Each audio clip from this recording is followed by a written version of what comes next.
Here are 8 mistakes that people make when they enter a narcissistically abusive relationship.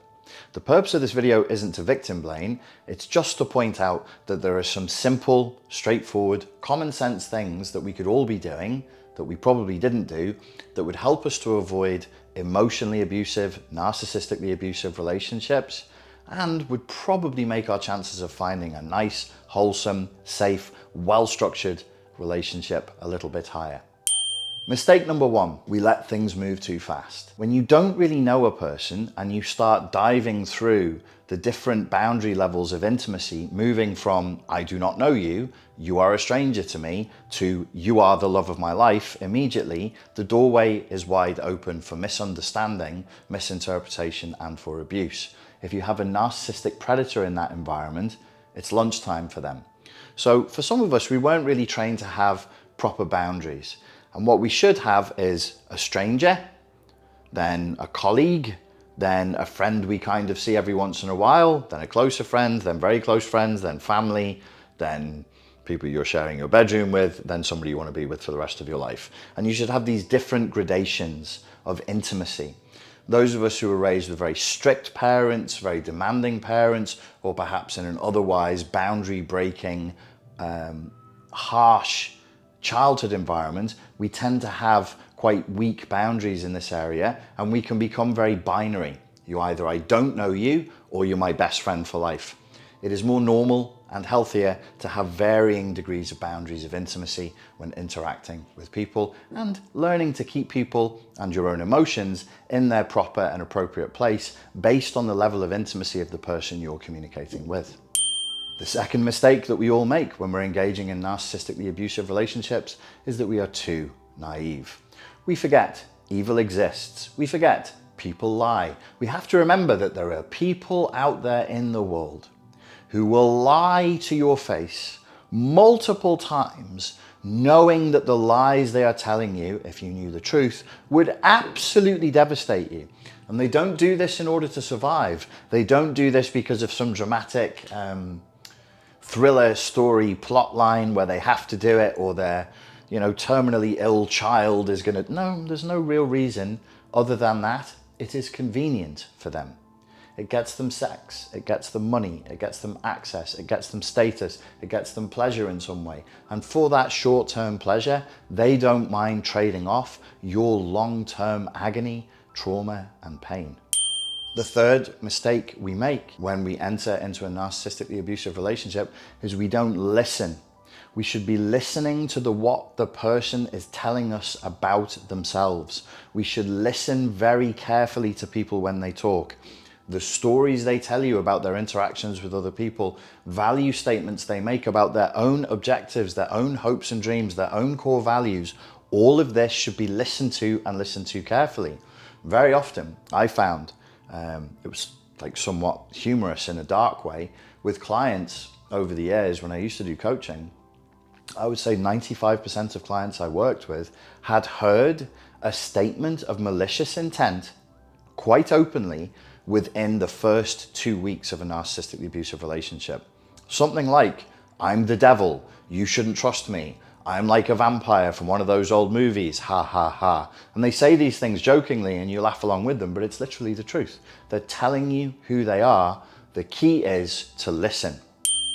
Another mistake that we make when engaging in narcissistically abusive relationships that we should overcome and not make when seeking to engage in any form of relationship in the future is ignoring red flags. If somebody is doing or saying something that you see as an indicator that they are not a good fit for you in terms of your value system and in terms of your objectives in life, you really should take heed.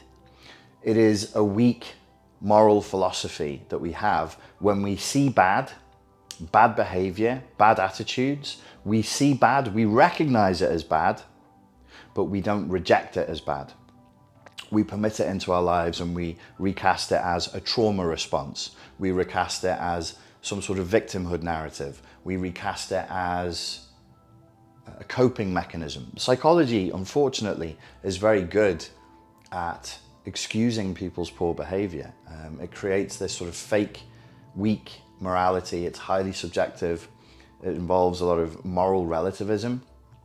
Moral relativism has its proper place in therapy. Therapists should be morally relativistic and non-judgmental, but for human beings interacting in a normal space outside of the therapist clinic in a non-therapeutic setting, we should not be morally relativistic. We should be leaning more towards moral absolutism. Some things are absolutely wrong.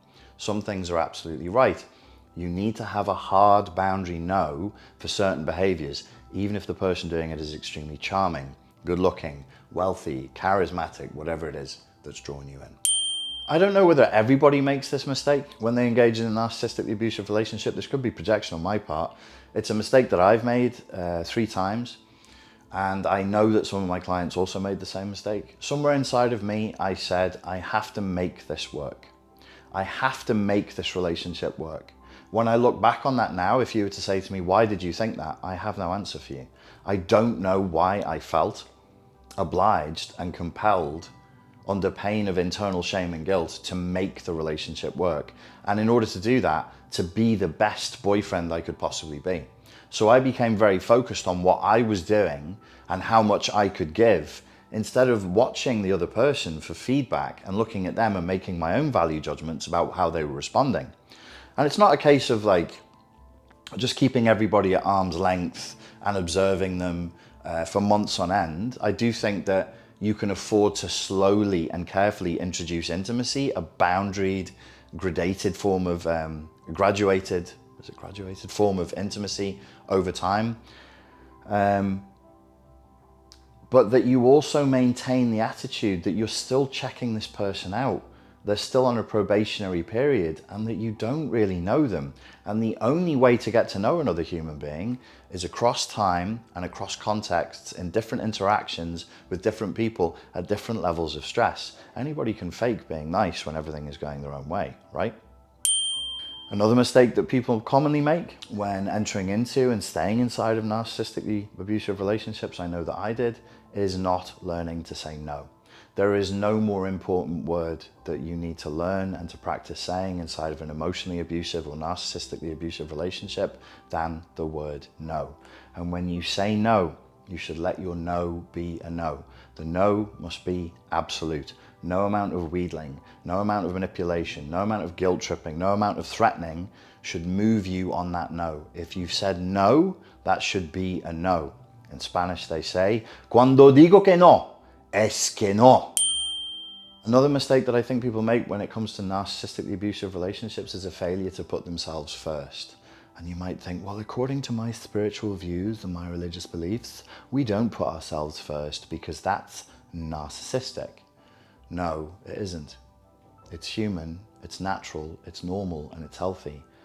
If you think you're going to live life putting your adult partner before you, there's a word for that. It's codependent, not empath, not starseed, not indigo child. It's codependence. You are not God. It's a kind of idolatry, really. You cannot put the needs of another human being before your own because you do not know what that human being's needs are. Well, yes, I do. I can see them. I'm highly empathic. I'm psychologically educated. And they told me. That is a huge boundary break. You have to respect the other person as a separate human being to you, with a separate life path, a separate karma. You may come together for a period of life, but you are never joined. You're never unified. You're never one. That is a separate person to you. To try and fuse and merge with that person and take on their fears, take on their aspirations, take on their vulnerabilities, take on their objectives as your own is mental sickness. It is not kindness. It is not empathy. It is not Buddhist compassion. It is mental sickness. It is not good to operate from a codependent space inside of a relationship. I cannot carry your burdens for you. As much as I may want to, as much as it may make me feel Christ-like or saint-like, it's just not how life works. It's one of the hard rules of life. I have to let you carry your own burden for yourself. I can encourage you, I can support you, but your burdens, your karma, and your dharma are yours, not mine.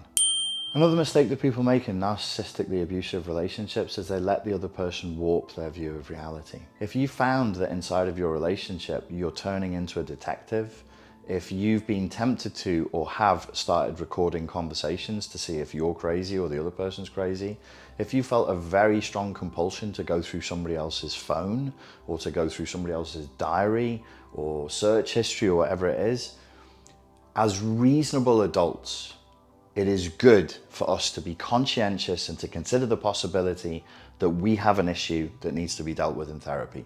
Of course. And that should be the first port of call. But beyond that, being turned into a detective and feeling like you need to be hypervigilant about what the other person is doing could also mean that there is actually a problem there that your unconscious is perfectly well aware of, but that your conscious mind won't let you see. If you start to doubt your ability to distinguish reality from fantasy and fact from fiction, you're really allowing the other person to warp your capacity to judge properly. At that point, we do have to find a way to withdraw from the relationship, even if it's only for a short period of time. And if, when I say that to you, you panic and you think, well, if I lose my sense of reality and I withdraw from the relationship, I could lose them forever. That's also a further indication that something is quite sick in the relationship. You saying that you need to take a breath, you saying that you need to pull back because you're not sure what's real and what's not anymore, and then that you're terrified that you'll be instantly abandoned if you do that, is an indicator that you're in a relationship that has a toxic dynamic. Even if it isn't specifically narcissistically abusive, it's certainly emotionally abusive, and you're being manipulated, you're being terrorized, and your love is being leveraged against you. This is a form of emotional terrorism. Think about what you're saying. I have to follow the rules of this cult of one, or else I could get kicked out.